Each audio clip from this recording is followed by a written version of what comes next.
अस्सलाम वालेकुम स्टूडेंट्स, मेरा नाम सैयद कमर अब्बास है। तो स्टूडेंट्स, आज हम चैप्टर नंबर 2 का इख्तितामी टॉपिक पढ़ेंगे जो कि डेटा के बारे में है। उसमें हम पढ़ेंगे कि डेटा को तरतीब कैसे दिया जाता है और डेटा को तरतीब देने के बाद उसका तजज़िया कैसे किया जाता है। और आज ही हम बायो इन्फॉर्मेटिक्स के बारे में भी पढ़ेंगे और ये जानने की कोशिश करेंगे कि बायोलॉजिकल प्रॉब्लम को हल करने के लिए मैथमेटिक्स का इल्म कितना ज़रूरी है। इसके साथ साथ कंप्यूटर का इल्म और इल्म शमारियात, ये तमाम उलूम बायोलॉजिकल प्रॉब्लम को हल करने के लिए कैसे हमारे मुआवन साबित हो सकते हैं। तो आइए चलते हैं ग्लास बोर्ड की जानिब। स्टूडेंट्स, आज हम इस चैप्टर का आखिरी टॉपिक्स पढ़ेंगे। तो सबसे पहले हम आज पढ़ेंगे डेटा को तरतीब देना और डेटा का तजज़िया करना। डेटा को कैसे तरतीब दिया जाता है और डेटा को कैसे तजज़िया किया जाता है, ये पढ़ने से पहले हमें डेटा का पता होना चाहिए कि डेटा होता क्या है। तो सबसे पहले हम पढ़ेंगे डेटा होता क्या है।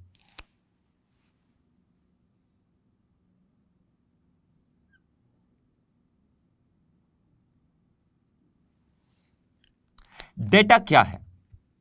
डेटा वो वाली मालूमात हैं जो आपको मुशाहिदात और तजुर्बात के दौरान मिलती हैं, हासिल होती हैं अपने माहौल से। तो वो वाली मालूमात जो मुशाहिदात और तजुर्बात के दौरान हमें अपने माहौल से हासिल होती हैं, उन तमाम मालूमात को हम डेटा कहते हैं। ये मालूमात नाम की शक्ल में भी हो सकती है, ये मालूमात तारीख की शक्ल में भी हो सकती है, या ये मालूमात किसी मिकदार के बारे में भी हो सकती है। कोई भी ऐसी मालूमात डेटा कहलाएंगे। तो डेटा क्या है? मुशाहिदात और तजर्बात के नतीजा में हासिल होने वाली मालूमात को डेटा कहते हैं।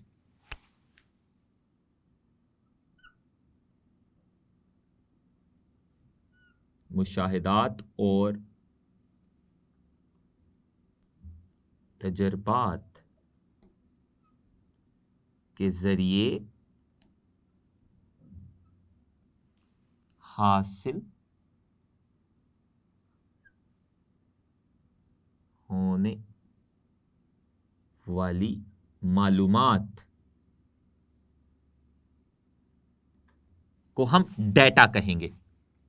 अब ये मालूमात किसके बारे में हो सकती हैं? ये मालूमात किसी चीज़ के नाम के बारे में हो सकती हैं, ये मालूमात किसी वाक़े के तारीख के बारे में हो सकती है, ये मालूमात किसी मिकदार के बारे में हो सकती हैं। तो ये तमाम किस्म की मालूमात डेटा कहलाएंगी।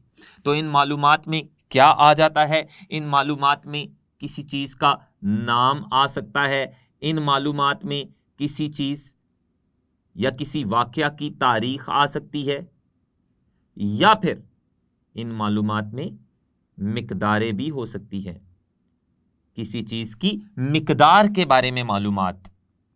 तो ये तमाम मालूमात डेटा कहलाती है। अब डेटा, ये जो मालूमात हमें मुशाहिदात और तजर्बात के नतीजा में हासिल होती हैं, इन मालूमात को तरतीब कैसे दिया जाता है, अब हम ये जानने की कोशिश करेंगे। मालूमात या डेटा को तरतीब देना।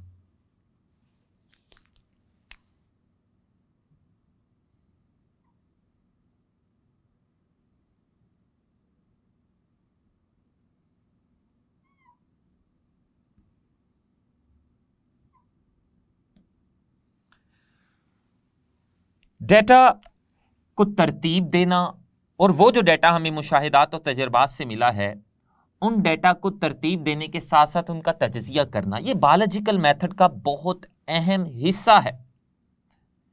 अब हम देखते हैं कि डेटा को कैसे तरतीब दिया जाता है। वो मालूमात जो आपको मिली हैं मुशाहिदात और तजर्बात से, वो मालूमात बेतरतीब हो सकती हैं। आपने क्या करना है? उन मालूमात को एक तरतीब में ले आना है। वो जो मालूमात आप एक तरतीब में ले आएंगे, तरतीब दे देंगे जिन मालूमात को, इस अमल को कहते हैं डेटा को तरतीब देना।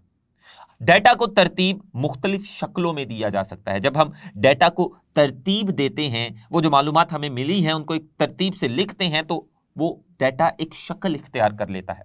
तो डेटा को जब हम तरतीब देते हैं तो डेटा मुख्तलिफ शक्लें इख्तियार कर सकता है। तो डेटा को तरतीब देने से, वो जो मालूमात हमें मिली हैं उनको एक तरतीब से लिखने से मुख्तलिफ शक्लें बनती हैं डाटा की, मैं उन शक्लों के बारे में इधर लिख देता हूं। तो डाटा को तरतीब देने से कौन कौन सी शक्लें बन सकती हैं, वो हैं ग्राफ। जब आप डाटा को तरतीब देते हैं, जो आपके पास मालूमात मौजूद हैं, जब आप उनको एक तरतीब से लिख सकते हैं, लिख लेते हैं, तो आपकी एक ग्राफ भी बन सकता है। इसके अलावा डाटा को तरतीब देने से कोई चार्ट भी बन सकता है। डाटा को तरतीब देने से कोई टेबल भी बन सकता है। इसके अलावा कोई नक्शा भी बन सकता है।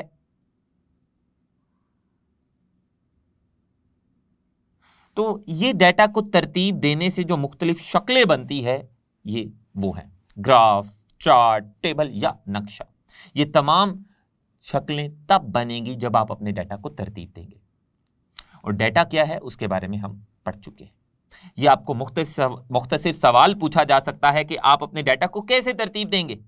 तो आप बता सकते हैं कि हम अपने डाटा को ग्राफ की शक्ल में तरतीब दे सकते हैं, चार्ट की शक्ल में तरतीब दे सकते हैं, टेबल की शक्ल में तरतीब दे सकते हैं, या फिर नक्शे की शक्ल में तरतीब दे सकते हैं। मिसाल के तौर पर आपके पास मुख्तलिफ जगहों या मुख्तलिफ शहरों की लोकेशंस या मुख्तलिफ शहरों की जगहों का आपके पास डाटा या मालूमात आई हैं। तो आप क्या करेंगे, वो जो शहरों की लोकेशंस की आपके पास मालूमात आई है, आप उन शहरों की लोकेशंस को एक पेज पर ड्रॉ कर लेंगे, तो एक नक्शा सा बन जाएगा कि कौन सा शहर मगरिब की जानिब है, कौन सा मशरिक की जानिब है, कौन सा शमाल की जानिब है, कौन सा जनूब की जानिब है। आपका वो जो नक्शा बनेगा वो बुनियादी तौर पर आपने डाटा को तरतीब दिया है। आपको किस बहुत सारी चीज़ों के नाम पता चले हैं, नाम भी डाटा ही है, वो जो नामों के बारे में मालूमात है वो भी डाटा है। तो आप उन चीज़ों के सामने उनके नाम लिख सकते हैं एक टेबल की शक्ल में। तो ये मुख्तलिफ शक्लें हैं जो डाटा को तरतीब देने से बनती हैं। और डाटा हासिल करना बहुत ज़रूरी है। जब तक आपके पास डाटा नहीं है तो आप हाइपोथेसिस नहीं बना सकते। तजर्बात करने के लिए भी आपको डाटा की ज़रूरत होती है। जब तक आपके पास इंफॉर्मेशन या मालूमात या डाटा ही नहीं है तो आप किस तरह से तजर्बात कर सकते हैं। और आपने किस और एक और बात यह कि डाटा हासिल करने के मुख्तलिफ तरीके होते हैं। और आप तजर्बा तब करते हैं जब आपके पास डाटा होता है, जब आपने मुख्तलिफ तरीकों से डाटा इकट्ठा किया होता है। और आपका तजर्बा कितना कामयाब होगा ये मुनहसिर करता है आपके डाटा इकट्ठा करने के तरीके पर। तो ये डाटा को इकट्ठा करने के बाद तरतीब देना है, और तरतीब देंगे तो ये शक्लें बन जाएंगी। अगला जो हमारा पॉइंट है वो है डाटा का तज्जिया करना।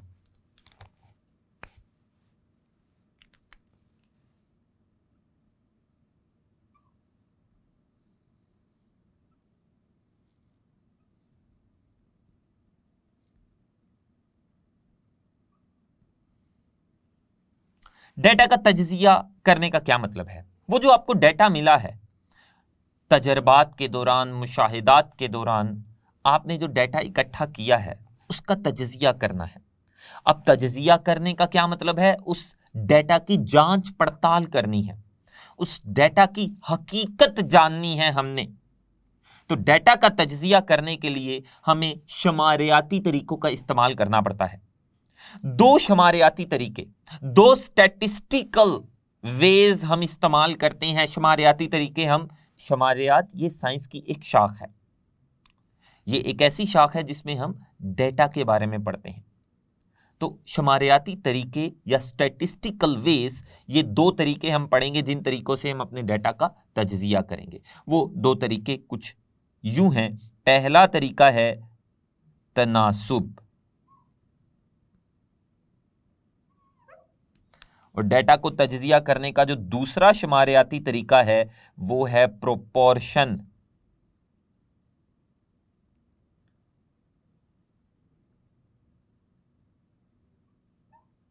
तो ये डाटा को तज्जिया करने के दो शुमारियाती तरीके हैं, इनके बारे में हम पढ़ते हैं। तो सबसे पहले हम पढ़ेंगे तनासुब के बारे में। तनासुब क्या है?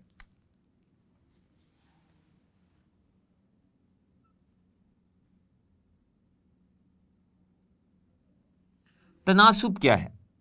जब दो मिकदारों के दरमियान ताल्लुक को हासिले तकसीम की शक्ल में जाहिर किया जाए, ऐसे ताल्लुक को तनासुब कहते हैं। हमारे पास दो मिकदारें हैं, मिसाल के तौर पर ए और बी। इन दो मिकदारों के दरमियान एक ताल्लुक है और वो ताल्लुक हासिले तकसीम का है। तो जब दो मिकदारों के दरमियान ताल्लुक को हासिले तकसीम की शक्ल में जाहिर किया जाए, ऐसे ताल्लुक को तनासुब कहते हैं। मिसाल के तौर पर दो मिकदारें हैं, एक है ए और दूसरी मिकदार है बी।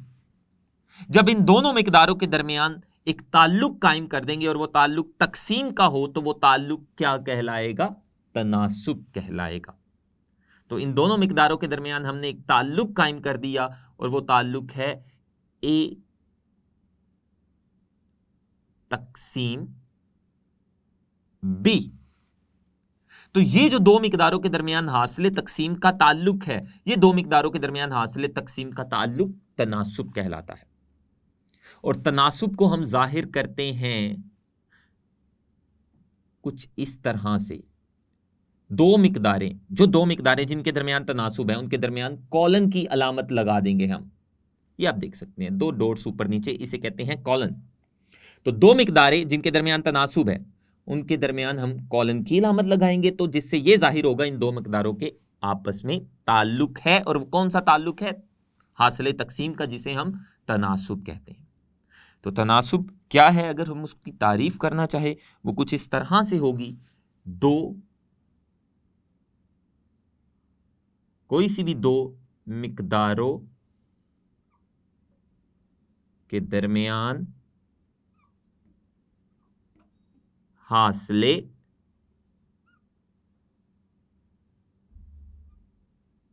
तकसीम का ताल्लुक, कोई सी भी दो मिकदारें जिनके दरमियान ताल्लुक हासिले तकसीम की शक्ल में जाहिर किया जाए, उसको तनासुब कहते हैं। ये था तनासुब। इसकी अगर हम मिसाल लें, 50 चिड़ियां हमारे पास ऐसी हैं जो मलेरिया की मरीज हैं और 150 चिड़ियां ऐसी हैं जो सेहतमंद चिड़ियां हैं। अगर इनमें हम तनासुब निकालें तो कुछ इस तरह से होगा, 50 मलेरिया की मरीज चिड़ियां हैं, वो कितनी हैं? 50। जबकि जो सेहतमंद चिड़ियां हैं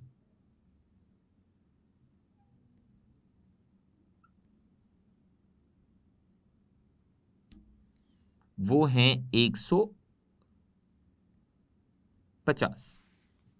तो इन दोनों के दरमियान जो तनासुब हम करेंगे वो कुछ यूं होगा, सेहतमंद चिड़ियां 150 हैं, जबकि जो मलेरिया की मरीज चिड़ियां हैं वो 50 हैं। इन दोनों मिकदारों में हमने हासिले तकसीम किया।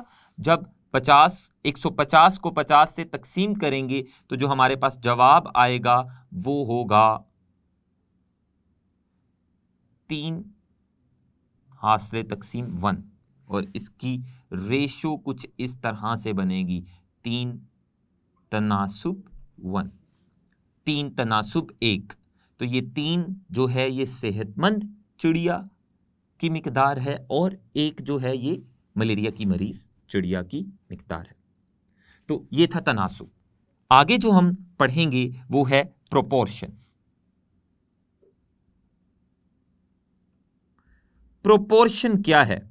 जब आप दो अलैदा अलैदा तनासुब को आपस में मिला देते हैं, दो अलैदा अलैदा मिकदारों के तनासुब को आपस में बराबर कर देते हैं, इस बराबरी को हम प्रोपोर्शन कहते हैं। मिसाल के तौर पर मेरे पास एक तनासुब है ए तनासुब बी और दूसरा तनासुब है सी तनासुब डी।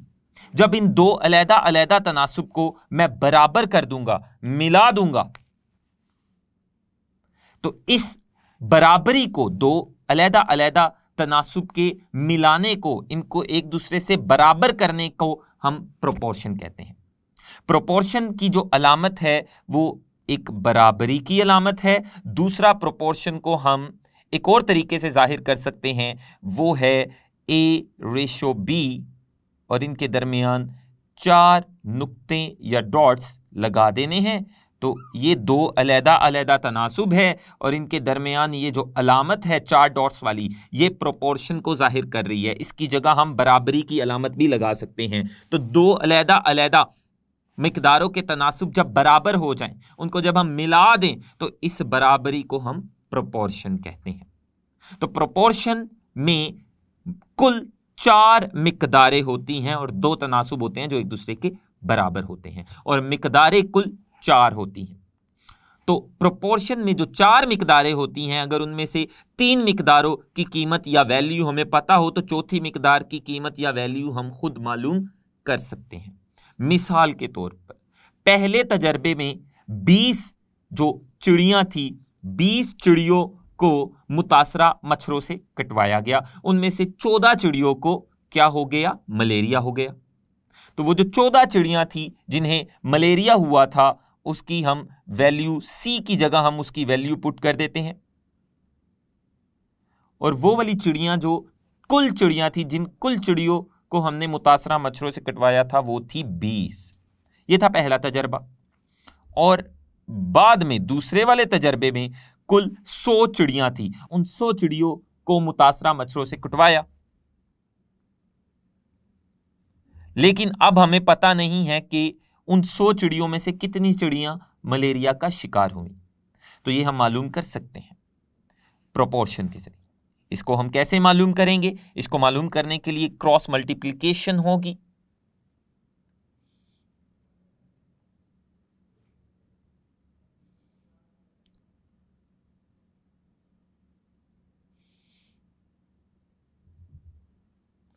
हम जानते हैं जो तनासुब है वो हासिल तकसीम को जाहिर करता है। x का तनासुब है 100 के साथ, तो तनासुब की अलामत तकसीम को जाहिर करती है। और इसी तरह 14 तकसीम 20 तनासुब की अलामत तकसीम को जाहिर करती है। अगर अगला हम मरहला देखें तो कुछ इस तरह से होगा, ये क्रॉस मल्टीप्लिकेशन होगी।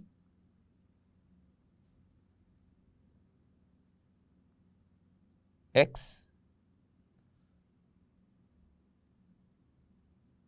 ज़रबे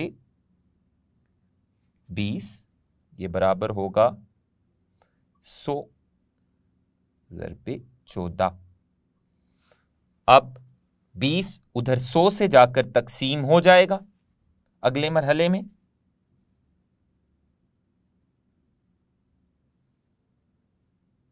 और x को हम इधर ही रहने देंगे।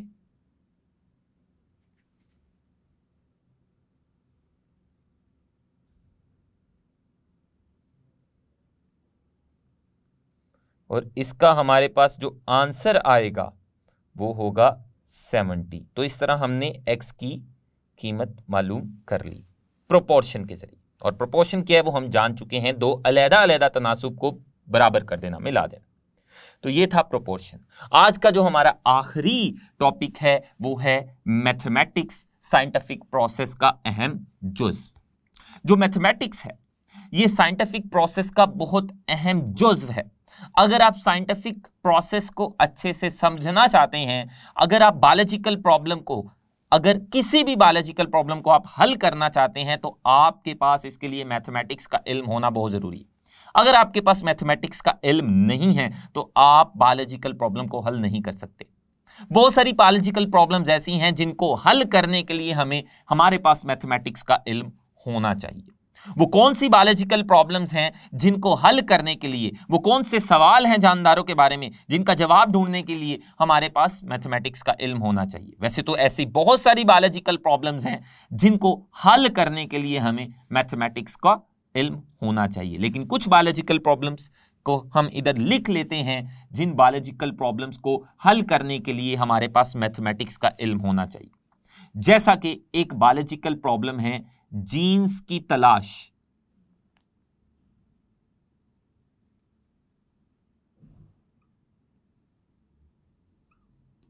जीन्स की तलाश, अगर किसी भी जानदार के जीन तलाश करने हैं उसके क्रोमोसोम में से, तो इसके पास मैथमेटिक्स का इल्म होना बहुत जरूरी है। एक और बायोलॉजिकल प्रॉब्लम है और वो है प्रोटीन्स की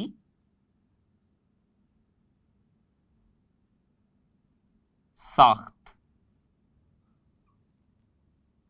अगर आप प्रोटीन्स की साख्त मालूम करना चाहते हैं तब भी आपके पास मैथमेटिक्स का इल्म होना बहुत जरूरी है। वहां पर भी मैथमेटिक्स के इल्म का इतलाक होता है, वहां पर भी मैथमेटिक्स का इल्म इस्तेमाल होता है। इतलाक का मतलब है इस्तेमाल होना।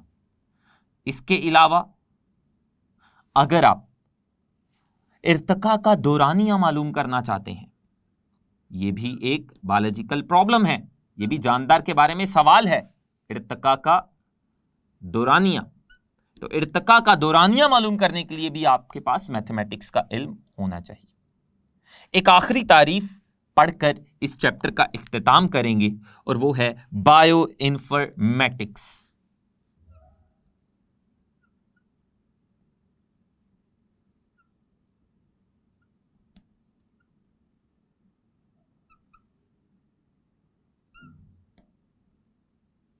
बायो इन्फॉर्मेटिक्स क्या है?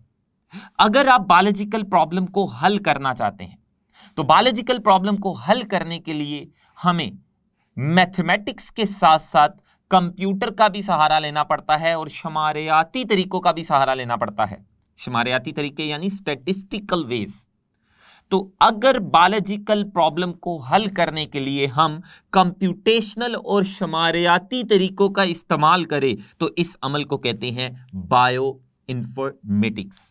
तो अपनी बायोलॉजिकल प्रॉब्लम्स को हल करने के लिए कंप्यूटर का और शुमारियाती तरीकों का इस्तेमाल करना, इस अमल को बायो इन्फॉर्मेटिक्स कहते हैं। बायो इन्फॉर्मेटिक्स ये बुनियादी तौर पर बायोलॉजी की एक शाख है और इस शाख में हम बायोलॉजिकल प्रॉब्लम्स को हल करने के लिए ना सिर्फ कंप्यूटर का इस्तेमाल करते हैं बल्कि शुमारियाती तरीकों का भी इस्तेमाल करते हैं। तो बायो इन्फॉर्मेटिक्स एक बहुत ही अहम मुख्तसर सवाल है और ये बोर्ड में बहुत दफा पूछा गया है। तो बायो इन्फॉर्मेटिक्स क्या है? बायोलॉजिकल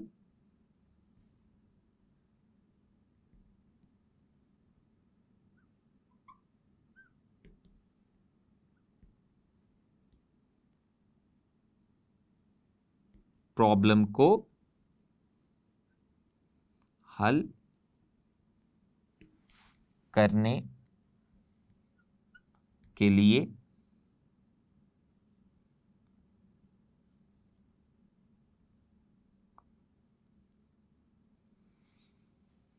कंप्यूटेशनल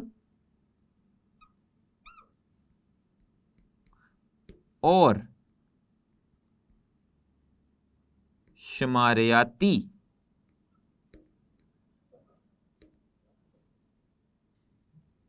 तरीकों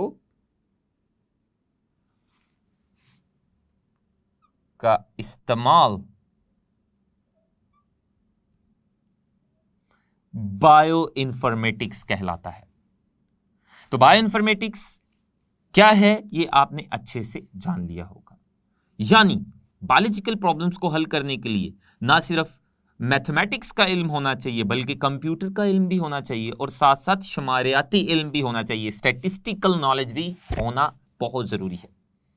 तो आज हमने डेटा के बारे में पढ़ा, डेटा को तरतीब देना जाना, डेटा को तरतीब देने के मुख्तलिफ तरीके जाने, डेटा का तजज़िया करना जाना, यानी वो इल्म जो हमें, वो मालूमात जो हमें मुशाहिदात और तजर्बात से हासिल होती हैं उसका तजज़िया करने के दो तरीके, उन दो तरीकों के बारे में पढ़ा। और आखिर पे हमने प्रोपोर्शन के ज़रिए अपने तजर्बात से हासिल होने वाले डेटा का तजज़िया भी किया और एक नतीजा भी निकाला। और फिर हमने ये पढ़ा कि मैथमेटिक्स, कंप्यूटर और शुमारियात का जो इल्म है ये बायोलॉजिकल प्रॉब्लम को हल करने के लिए बहुत ज़रूरी है। और हमने उन बायोलॉजिकल प्रॉब्लम्स के बारे में कुछ बायोलॉजिकल प्रॉब्लम्स के नाम लिखे जिनको हल करने के लिए हमें मैथमेटिक्स का इल्म चाहिए, जहां मैथमेटिक्स का इतलाक होता है। और आखिरकार हमने बायो इन्फॉर्मेटिक्स की तारीफ पढ़ी। तो ये आज आपका जो चैप्टर नंबर 2 है इसका इख्तिताम हुआ। मुझे उम्मीद है कि आपको ये चैप्टर बड़े अच्छे से समझ आया होगा। इंशाल्लाह आने वाले लेक्चर्स में हम चैप्टर नंबर 3 का आगाज करेंगे। तब तक के लिए अल्लाह हाफिज।